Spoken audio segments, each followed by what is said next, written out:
Nancy.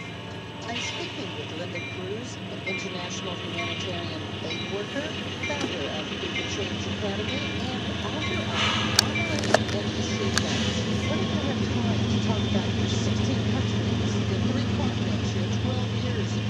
One suitcase I know about because I've seen it, and I don't know how you packed so much into it, but you wanted to help stricken communities. You discovered a very unfortunate situation where women were dying in childbirth, very preventable, because they had no help, no aid. What did you do? What was the problem? What was the solution? It's very interesting, when you go into communities, especially remote communities. And I think the most fascinating nomad community that I've worked with, especially with mother and child care, was actually in the high Himalayan areas of Tibet. And it was mentioned to me by His Holiness the Dalai Lama that they had the highest infant mortality in the world. But it's too remote an area to ever be able to take any medicine there. So some great American charities had been working with them, and they'd actually come up that there were just 3 health messages that had to be shared to be able to save lives. Not just share one of them with you. Nomads only have what they stand up in. That's how they live. Their wealth is tied into their hair, their jewels is their bank. But around their waist they will hang what they need to survive.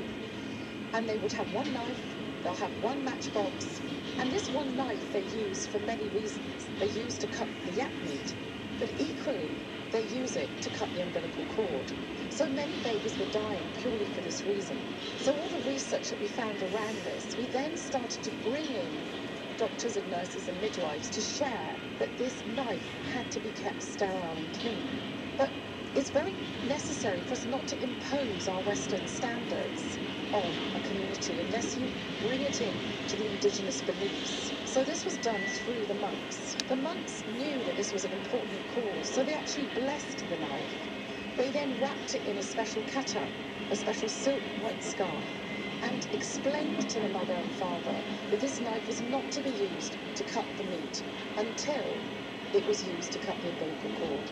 And just that one simple thing was able to save lives. But some of these practices can be applied in other areas and other continents. And you discovered with your work in Morocco that people needed some care too. Absolutely.